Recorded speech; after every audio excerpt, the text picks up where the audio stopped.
This presentation contains binaural audio demonstrations that are best experienced with headphones. Hello, I'm Ryan from the University of Illinois, and it's a pleasure to be here at the Educational Audiology Association Virtual Summer Conference. I'm a postdoctoral researcher in electrical engineering, and my research focuses on signal processing for hearing aids and other listening technologies. I'm also a person with hearing loss. I've worn hearing aids since I was a teenager, and I've always been frustrated by how poorly they work in noisy environments, like restaurants and parties. So, as a graduate student, I studied ways of using microphone arrays to improve their performance in noise. I worked with a team of students to design proof-of-concept listening devices with dozens of microphones that could separately process individual sound sources from a noisy mixture.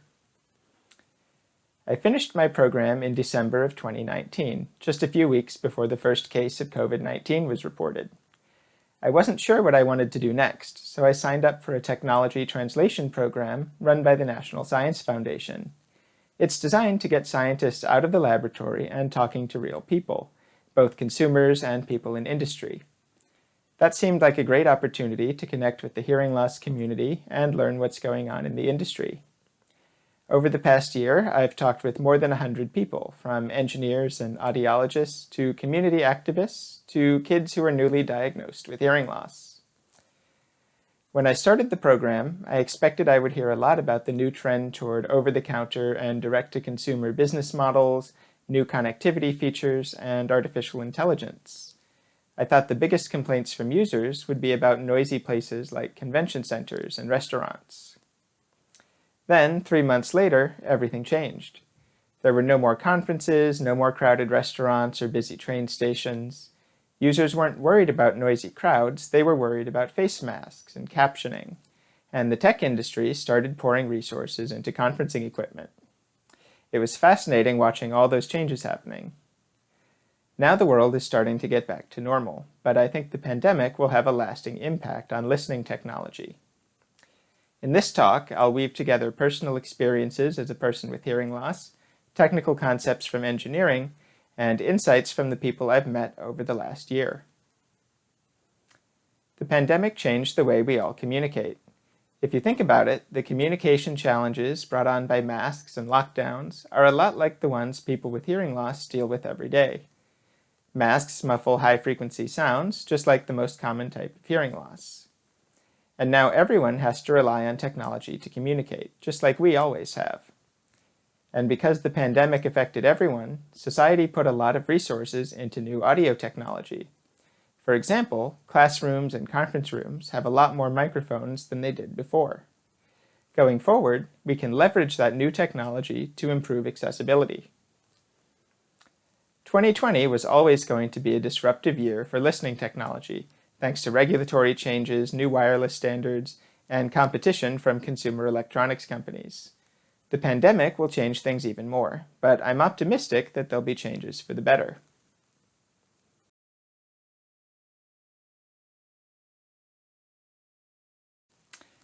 I want to start with the most visible and audible change caused by the pandemic: face masks. By late spring last year, health officials were recommending that people wear face coverings over their noses and mouths whenever they were around other people. Masks turned out to be very effective against the virus, but they also make it harder to hear. Most masks are opaque, so they block visual cues like lip movements that help us understand speech. They also muffle sound, especially the high frequencies that are especially challenging for people with hearing loss.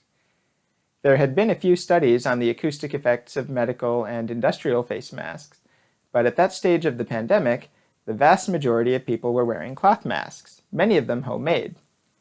A friend of mine, who works in the school that serves children with hearing loss, asked me what kind of masks their staff should use when they start teaching again. I didn't know what to tell her, so I gathered as many masks as I could find and took them down to the lab. I included some of the transparent face masks that were then just starting to catch on. I did two types of experiment. First, to get objective, repeatable measurements, I put the masks on a head-shaped loudspeaker that was built by a student from our College of Art and Design. The speaker can produce the exact same sound every time, so it provides a fair comparison between different masks, but it isn't a perfect analog for a human head or a human vocal tract. For less consistent but more realistic measurements, I also wore the masks myself. The relative performance between masks was fairly consistent between the two experiments. To rank the masks, I set up a microphone 6 feet away. I also tested wearable microphones to see if those would work well with face masks. Here's a plot of frequency responses for a few of the masks. Each curve is the difference between the speech spectrum with a mask and the spectrum without a mask. With the exception of the face shield, which is just a nightmare acoustically, all the masks had similar effects. They didn't affect sound much at all below 1000 Hz, and they muffled high frequencies above around 2000 Hz. The amount of attenuation depends on the material the mask is made of. Here is a ranking of most of the masks we've tested to date. The blue surgical masks are my go-to mask, since they have very little effect on sound. Tight-fitting N95 masks muffle a lot more sound, which I've definitely noticed in doctors' offices. If you want a reusable mask, pay attention to the weave of the fabric. Loosely woven fabric, like cotton jersey used in t-shirts, is pretty breathable and lets a lot of sound through. The tighter weaves used in denim and bed sheets attenuate sound more strongly. On the right side of the figure, you'll see 4 types of flannel with different weaves and number of layers. The number of layers does affect attenuation, but not as much as the weave. 4 layers of light flannel was better than 2 layers of heavy flannel, for example. The 3 transparent masks we tested performed worst. Plastic might let light through, but it's very bad for sound waves. There have been a lot more transparent masks developed since I did these tests, so some newer ones might work a bit better. I haven't tested many new commercial designs, but there is one set I want to mention.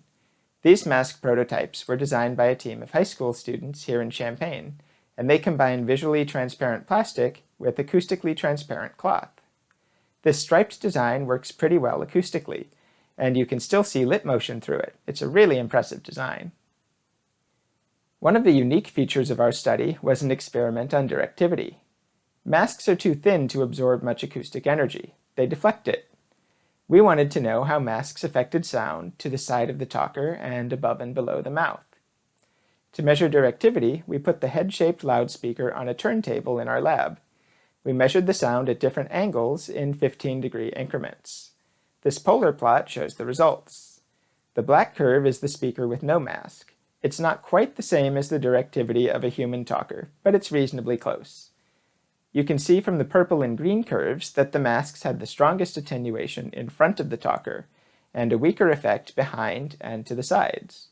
The shield, meanwhile, actually reflects sound backward. These results suggest that we might be able to make up for the attenuation in front of a mask by capturing sound somewhere else, like the cheek or forehead or chest.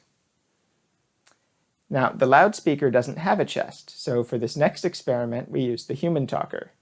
Microphones were placed on the lapel, which is commonly used for presentations and broadcasting, and on the cheek and forehead, which are sometimes used in theater. We also tried a mic just in front of the mouth, like a fitness instructor headset. Here's a plot for the plastic window mask. Each curve compares the spectrum at the same microphone with and without a mask. The headset mic has just as much attenuation as the distant mic, though of course that mic gets more sound to begin with. The mic on the cheek was under the mask, so the reflected sound was amplified, but it was still distorted. The lapel and forehead mics weren't affected much at all. Since lapel mics are already so commonly used, they seem like a great choice. These plots compare the effects of a few masks on distant mics and on lapel mics. Each curve is the difference between the spectrum with a mask and without a mask, so the overall spectrum of a lapel mic is still different from that of a distant mic, but it isn't affected much by a mask. That means if you already have a chest-worn microphone that works well without a mask, it should still work well with a mask. To summarize, surgical masks and loosely woven cloth masks work best for sound transmission, but they block visual cues. Masks with plastic windows are more visually transparent, but they block a lot of sound. The choice of mask depends on whether the listener relies more on audible or visual cues. Personally, I understand people better with the surgical mask than the window masks, but I've heard from other people who prefer the window version. With all types of mask, amplification can help compensate for the effects of the mask. So if you have a microphone available, you should use it. Since this research came out last summer, I've had a lot of questions from people asking about options for microphones to wear with masks. In higher education, we were fairly well prepared.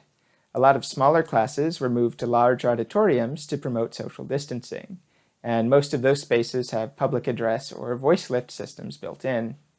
Corporate offices tend to have similar setups. In K-12, the options depend on what resources a school has available. I heard from some teachers that were ordering home karaoke systems for their classrooms because they didn't have anything better. I think the people who have the hardest time with masks are essential workers, like grocery store employees, who have to interact with a steady stream of customers all day. You have no control over what kind of mask customers wear or how loudly they talk, and you don't have any good options for amplification. If it were me, I might tape a microphone to the end of a 6-foot pole and stick it in people's faces, but I don't know if the manager would appreciate that. Anyway, that got me interested in assistive listening technologies like remote microphones. There's a huge variety of these devices out there, all with different strengths and weaknesses. In the next part of the talk, I'll talk about the wireless assistive listening systems available today and how they might evolve over the next few years.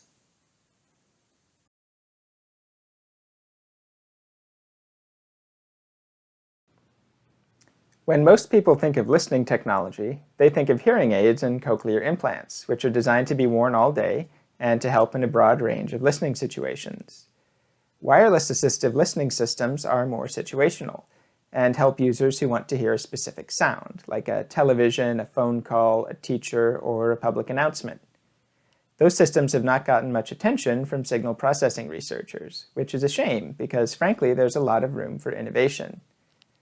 Among the adults with hearing loss I talked to, the most popular listening tech accessory was the phone streamer. Here's mine. It connects my hearing aids to my smartphone or laptop over Bluetooth, so I can listen to music or take calls with my hearing aids.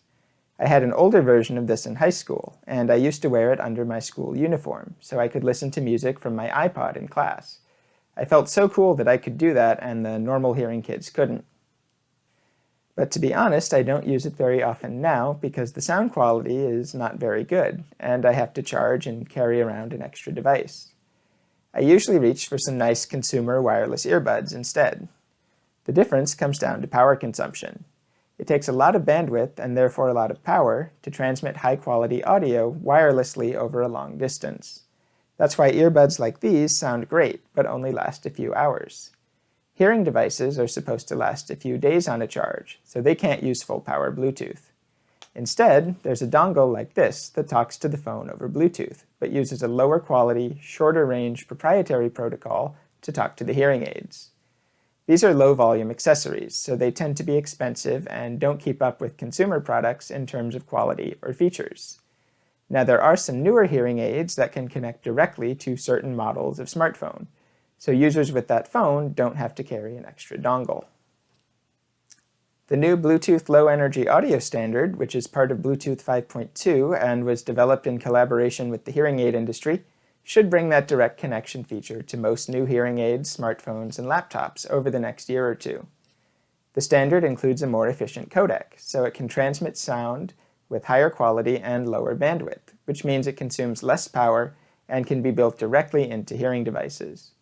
It will be the same standard used in the next generation of wireless earbuds, so I'm optimistic there will be good compatibility. Another popular streaming accessory, especially since everyone's been stuck at home, is the TV streamer. It bypasses TV speakers to pipe sound directly to the listener's ears. These are useful in households where some people have hearing loss and some don't, since they mean no more fighting over the volume control. Every major hearing aid company makes a proprietary accessory that will stream to their hearing aids. Like the Bluetooth dongles, these accessories vary in quality. Personally, I use a dedicated set of analog wireless headphones. I love being able to walk around the house and do chores while I'm wearing them.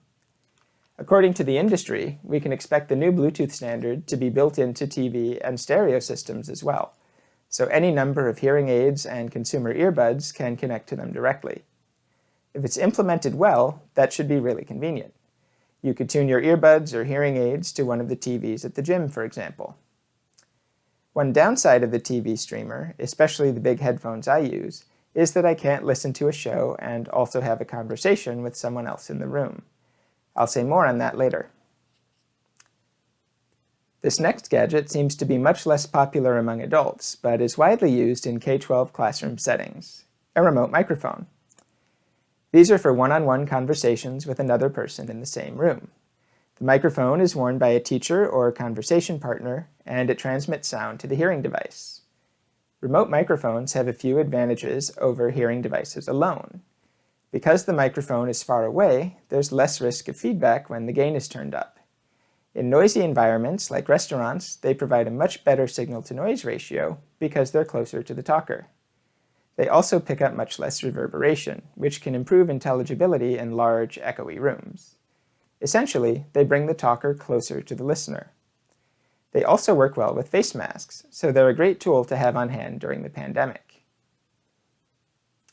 Now, as I mentioned, remote microphones don't seem to be very popular among adults. One reason is that they're expensive, proprietary accessories. Because the existing Bluetooth audio standard has such high power consumption and high latency, every company uses their own custom wireless protocol, and some work better than others. I measured one commercial remote microphone accessory with more than 40 milliseconds of latency, which, as you can tell from listening to me now, can be very annoying. That much delay also makes it hard to speak. The new Bluetooth standard is also supposed to have lower latency, so I hope that it makes its way to remote microphones. If it does, we might see accessories that work with hearing devices from multiple companies. Third-party devices could have lower prices, higher quality, more up-to-date specs, and more innovative new features than first-party products. Remote microphones are also inconvenient to carry around, and they require self-identifying as a person with a disability. It's one thing for a parent or audiologist to ask a K-12 teacher to use assistive technology in class, but for adults, not everyone is willing to ask a business partner or a date to put a gadget around their neck. That's even harder during the pandemic, because you'd have to wipe it down before handing it to them. The last category of assistive listening technology I want to talk about is broadcast systems, which are found in public venues like churches and theaters. A transmitter is connected to the venue's sound system, so the signal could be a single talker at a podium, a mix of microphones from a panel discussion or a theater performance, or pre-recorded sound, whatever's being played over the loudspeaker system. The signal is received by either a dedicated headset or the listener's hearing device. In the United States, public venues are required to provide headsets for users to check out, and most use FM or IR systems. There's a lot of variability between venues in how well these systems are implemented and how popular they are. I talked to one local venue that has a lot of older customers and uses them all the time, and another one that has a set but hasn't checked out a headset in over a decade. Personally, I love using the headsets when I see musicals in Chicago, because the assistive listening system gets a special sound mix that emphasizes the vocals over the instruments, so I at least have a chance of understanding the lyrics. But for a stand-up comedy show, I usually won't bother. Headset systems have the same problem that users have to self-identify and take extra steps. You have to find out where to get it, fill out a form, leave an ID, figure out how to use it, and remember to bring it back later when everyone's rushing out. In Europe, it's more common to find induction loops, which are special wires built into a room that transmit sound directly to the telecoils in compatible hearing devices. The advantage of hearing loops is that users don't need to take any extra steps beyond pushing a button on the device they're already wearing. The downside is that induction loops are difficult and expensive to install, especially in older buildings. I know some accessibility advocates have very strong feelings about telecoil systems, but from a technological perspective, they're kind of a pain. The newest trend in assistive listening systems is Wi-Fi. Users download an app or visit a web page and stream sound over the network using their own headphones or hearing devices. If you're a venue owner and you buy a new FM or IR headset today to meet regulatory requirements, chances are it will come with Wi-Fi built in too. Wi-Fi systems combine some of the advantages of headsets and induction loops. They're cheap and easy to install, and listeners can use devices they already have. But of course, the user has to be comfortable using a smartphone, and if the network doesn't work well, there could be a noticeable delay. A closely related technology is online broadcasting, which became popular among churches and other live event venues during the pandemic. People would gather together in a parking lot while staying in their own cars and stream the audio over their smartphones. According to the Bluetooth Special Interest Group, the new Bluetooth Low Energy Audio standard is expected to replace induction loops and other broadcast systems over the next decade or two. I think that will depend on how well the standard is implemented, but if it works well, it could make assistive listening systems much more accessible, and we might start to see them in venues that aren't legally required to have them. Since consumer devices will use the same protocol, Bluetooth transmitters might come standard in every new sound system, so you can tune into the playlist at the coffee shop or the announcements at the airport just as easily as the broadcast at the theater. The systems I've mentioned can be categorized as one-to-one communication, like remote microphones, and one-to-many broadcasts, like induction loops and FM headsets.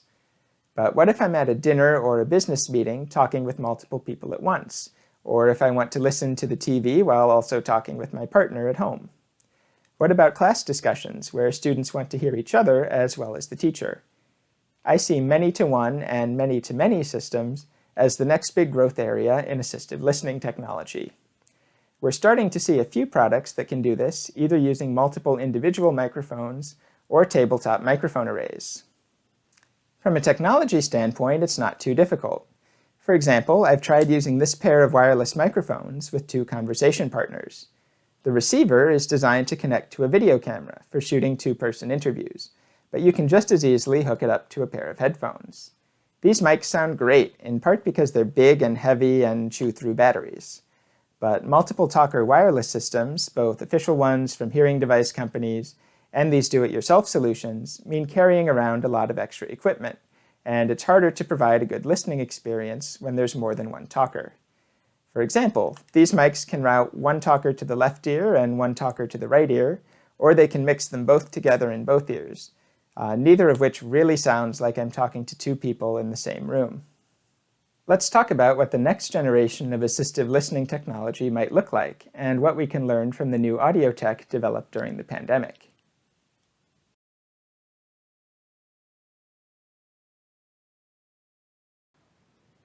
New device technologies, wireless standards, and signal processing algorithms should lead to a lot of innovation in assistive listening systems over the next few years. It's useful to think about what kind of systems we'd build if we no longer were constrained by size, power, or bandwidth. Listening systems have two main design criteria, which I'll call immersion and enhancement. An immersive system sounds real and makes me forget I'm using any technology at all. It should preserve the room acoustics and spatial cues. So if you're standing on my left, it sounds like you're on my left, and if you're facing away from me and mumbling into a wall, it sounds like you're facing away from me and mumbling into a wall. The gaming industry is pouring resources into algorithms that can simulate room acoustics and head-related transfer functions to provide better immersion in virtual reality audio. Hearing devices get immersion for free because they have microphones at the ears already. The sound picked up by microphones at the ears already has the acoustic effects of the room and at least some of the acoustic effects of the head. Enhancement is about making sound easier to understand, for example, by reducing noise and reverberation. Hearing aids have a hard time doing that because their microphones pick up noisy, reverberant sound. Remote microphones can do better because they're closer to the talker. Remote meetings, like the one we're having now, are another great example of enhancement. You're hearing my voice through a high-quality microphone in a quiet room, carefully processed in software and then delivered to your headphones. When everyone has good hardware and a good connection, I find it much easier to hear in remote meetings than in-person meetings. But there's no sense of immersion. You're hearing me from inside your head. Sometimes there's a trade-off between immersion and enhancement. For example, if you're facing away from me and mumbling into the wall, I probably don't want realism. I want to enhance your voice so I can understand it. But often we can have both. For example, most remote microphones transmit the same sound to both ears, so listeners have no sense of where it's coming from. But if we have a high-quality, low-latency wireless connection and decent processing power, then we can match the acoustic cues of the low-noise remote signal to the cues at the ears. Here's a demonstration using a hardwired lapel microphone in our laboratory. I read a passage while walking around some speakers playing speech recordings. The sound in the video is matched to the ears of a dummy head, so if you're listening through headphones, you should be able to track my direction as I move back and forth. First, you'll hear the noisy mixture through the ears, then the unprocessed remote microphone signal, and finally the enhanced signal. Listen for the spatial cues and the changes in spectral coloration. When the sunlight strikes raindrops in the air, they act like a prism and form a rainbow. The rainbow is a division of white light into many beautiful colors. These take the shape of a long, round arc, with its path high above and its two ends apparently beyond the horizon. There is, according to legend, a boiling pot of gold at one end. People look, but no one ever finds it. When a man looks for something beyond his reach, his friends say he is looking for the pot of gold at the end of the rainbow. Throughout the centuries, men have explained the rainbow in various ways. Some have accepted it as a miracle without physical explanation. The Greeks used to imagine that it was a sign from the gods to foretell war or heavy rain. That demo only used one remote microphone, but it would work just as well with several. If we had a microphone on each talker, we could do more sophisticated types of processing than we can with hearing devices today. We could apply different gain, equalization, and compression to each talker, just like mixing artists do in recording studios. Of course, when we start interacting in person again, there's a third criterion to think about: convenience. I personally wouldn't mind carrying around a case full of microphones and clipping them on everyone I meet, but I think I'm an exception. People are already reluctant to do that with a single remote microphone. Ideally, we wouldn't need to carry any extra devices at all. We could just walk into a room, our devices would enhance the things we want or need to hear, and the whole experience would be so immersive we would hardly notice. It sounds like a fantasy, but a lot of the technology is already there, thanks in no small part to the pandemic. You see, now that workplaces are starting to reopen, the tech industry has decided that the future of work is hybrid. There will be some employees in the office and some working remotely, and they'll want to have meetings with each other. Now, I don't know whether they're right about that, but it means the industry is investing heavily in audio hardware for hybrid meetings. Remote participants need to be able to hear everyone clearly, and captioning software needs to know who said what. But in-person participants won't all be wearing their own microphones. The solution is to install microphone arrays, which can capture high-quality sound at a distance, even if multiple people are talking at once, and they can track people as they move around the room. Microphone arrays were already common in smart speakers and game systems, and now they're showing up in cell phones, laptops, and conferencing equipment to improve the quality of video calls. They've even started installing them in our local school district to help with distance learning. These systems are designed to capture sound for remote participants, but there's no technological reason why they couldn't also connect to the hearing devices worn by in-person participants.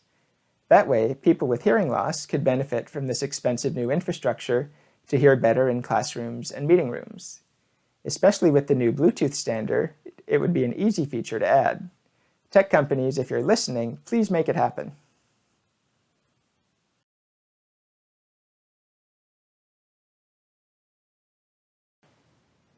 These new hybrid conferencing devices are powered by microphone arrays. As it happens, microphone arrays were the topic of my dissertation, so get ready to learn all about them.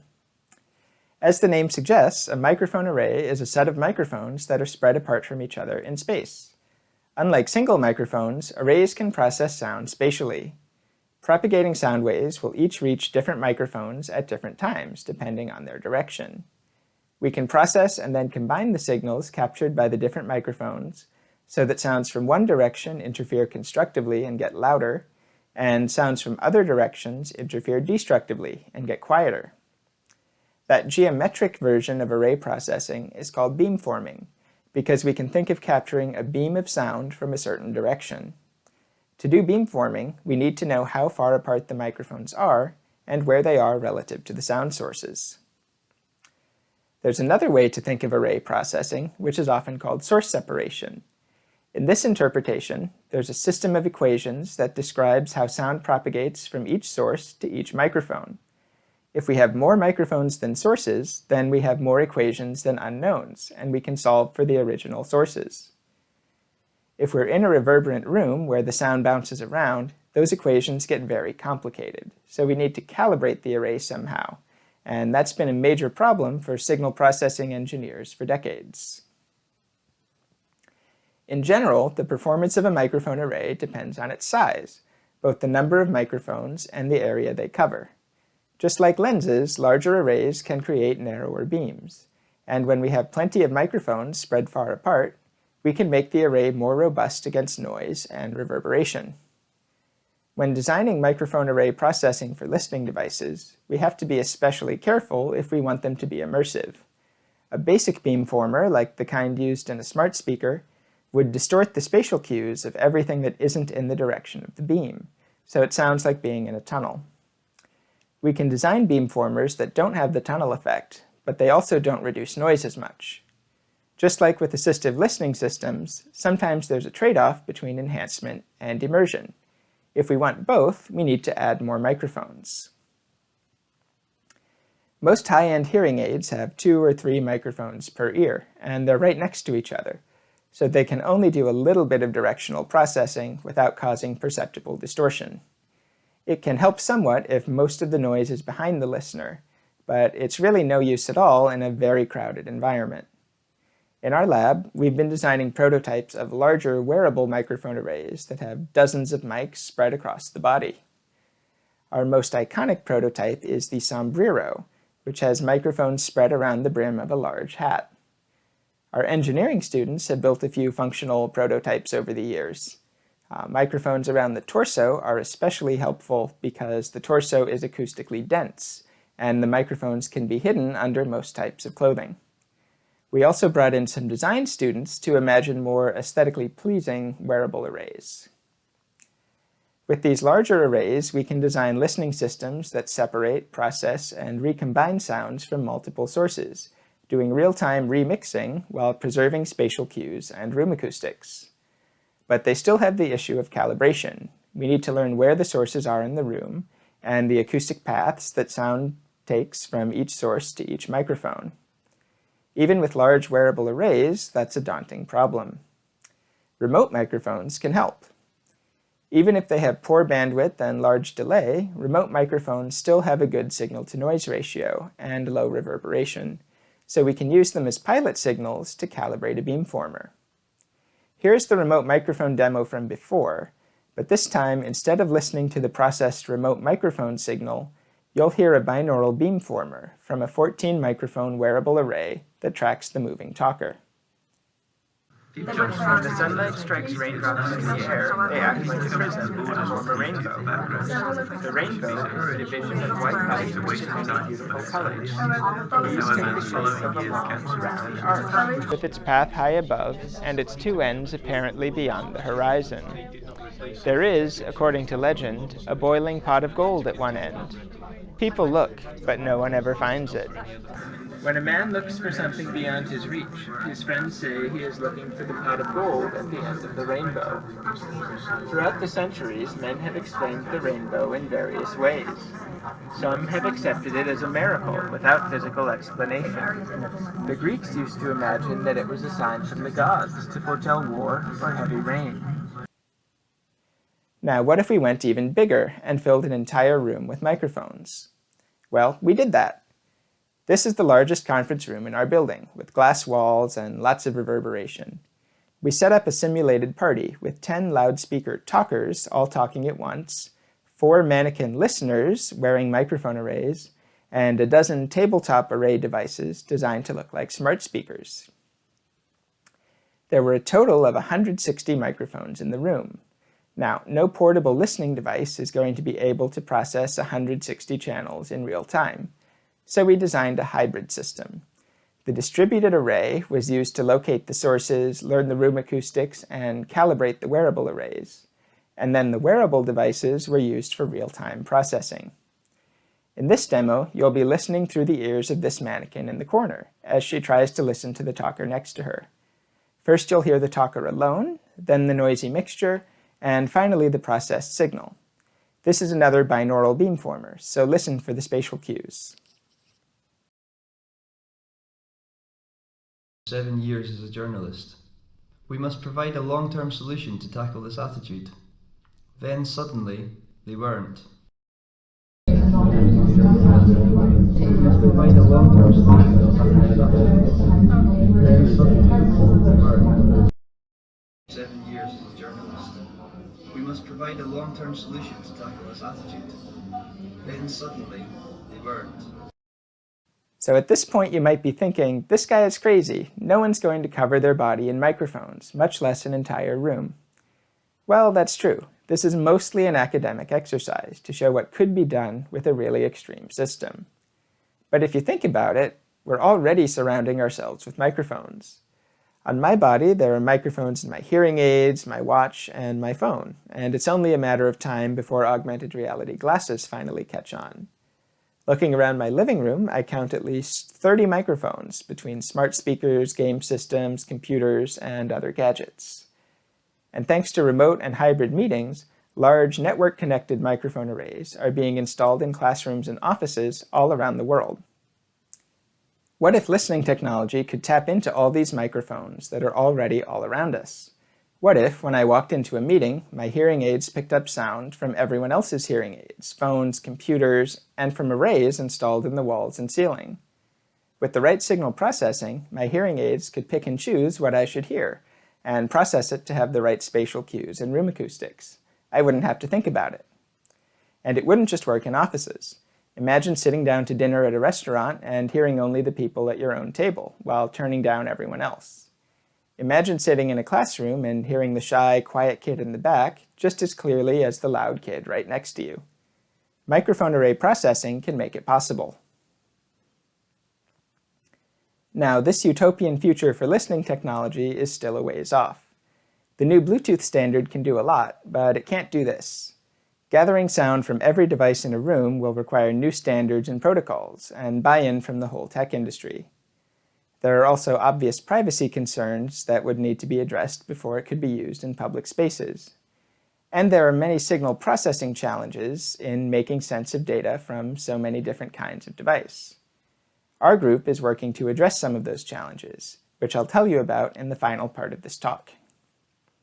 But first, let's take a short break from microphone arrays to hear about an unexpected connection between hearing aids and COVID-19.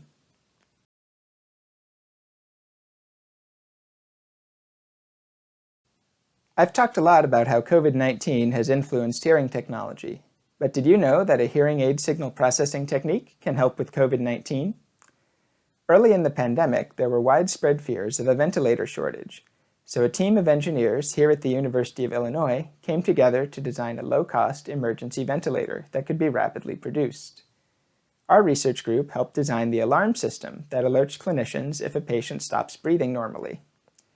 We wanted to find an algorithm that could run on any processor, even the smallest microcontrollers. The level tracking algorithm used for dynamic range compression in hearing aids was perfect.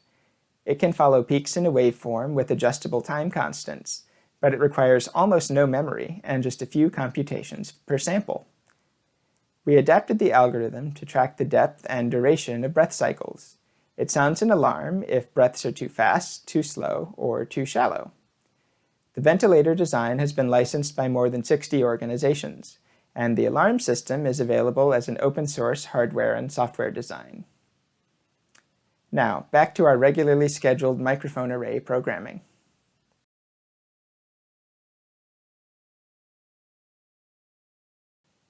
In most of the microphone arrays in use today, all the mics are arranged within a single device. They're connected to each other by wires, so they can share all their data instantaneously, they all have a common sample clock, and they have known positions relative to each other. Remember, microphone array processing relies on precise timing differences between microphones, so it typically requires perfect synchronization and known geometry. But if we want to do really powerful spatial processing, if we want to handle noisy, crowded spaces with dozens of sound sources, we need our array to span the whole room.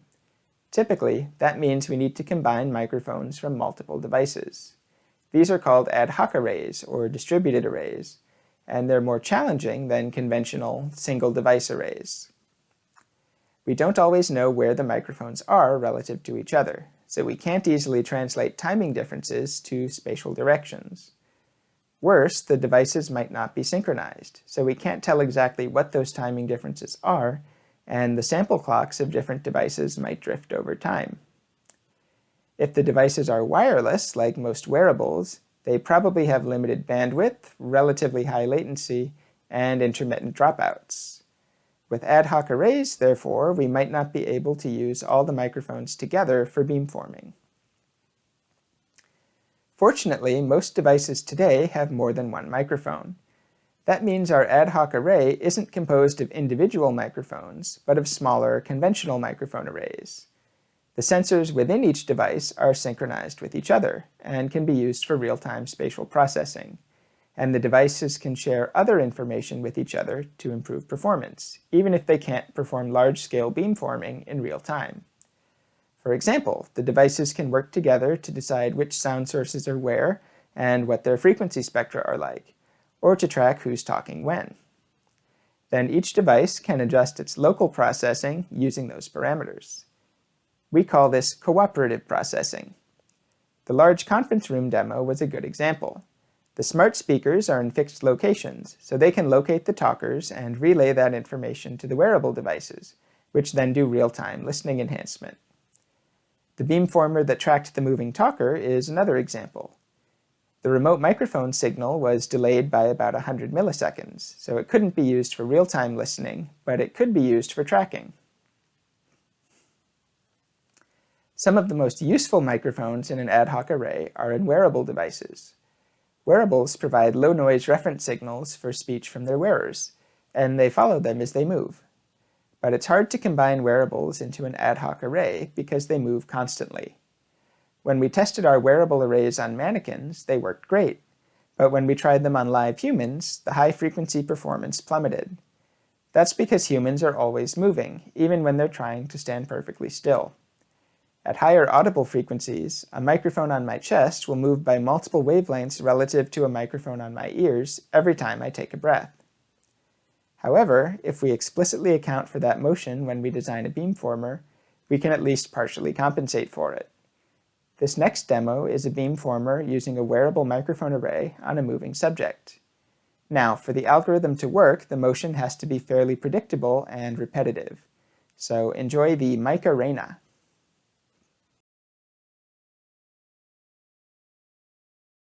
The rainbow is a division of white light into many constituents. These take the shape of a long-round arch. Alice tried to explain the phenomenon physically. Aristotle thought We are not aware of any British casualties at this stage. There isn't the seriousness of other business. It is about control of our economy. There was a rush of water. The rainbow is a division of white light into many beautiful colours. These take the shape of a long round arch with its pass high above and its two ends apparently beyond the horizon. Please call Stella. Ask her to bring these things with her from the store. 6 spoons of fresh snow peas, 5 thick slabs of blue cheese, and maybe a sack for her brother. One of the advantages of distributed listening systems and microphone arrays over conventional hearing devices is that they can apply different processing to different sound sources. Perhaps I want to amplify one person more than another, or apply different spectral shaping to speech versus music. That independent processing could be especially important for nonlinear processing like dynamic range compression. Compression is used to keep sound at a comfortable level by amplifying quiet sounds and attenuating loud sounds, but it's known to cause unwanted distortion when there are multiple overlapping sounds. For example, if I'm talking quietly and there is a sudden loud noise, then the compressor will turn down the gain applied to all sounds, and my voice will also get quieter. If we compress different sounds independently before mixing them together, that distortion doesn't happen. It remains an open question, however, whether that kind of processing would make it easier to hear. In fact, many of the open research questions in this area are better answered by hearing scientists rather than engineers. If we could perfectly separate and recombine every sound in the listener's environment, how should we do it? How many sounds can a person pay attention to at once? Does that depend on age, on hearing ability, on noise level? How do we know what sound the listener wants to hear at any given time? A lot of engineers tend to assume that we want to hear what's in front of us, but sounds from behind are also important since they alert us to things we can't see. When we have to decide between immersion and enhancement, how do we make that trade-off? As signal processing advances unlock new types of listening technology, we'll need to work with hearing scientists and with users themselves to understand how to use it. I got into this field because I want to make hearing aids work better, but these new listening technologies could help everyone hear better, whether or not they have hearing loss. Large microphone arrays and distributed sensor networks could be used for augmented reality, media production, surveillance, and much more. They could let people hear things we couldn't otherwise, giving us superhuman perception. I often like to explain listening technology by analogy to vision. A conventional hearing aid is like a contact lens. It's intended to restore normal sensory ability, it's designed to be invisible and worn all day, and it's no larger than the sense organ that it sits on. That means it has access to the same information our senses do. Just as a contact lens will never let us see a microbe or a distant planet, a hearing aid will never let us have a quiet conversation in a crowded convention center or hear a mouse from across a busy street. Instead of a contact lens, I want to build the hearing equivalent of a telescope or a microscope, a large situational device that we can't wear all day, but that lets us sense things we normally couldn't.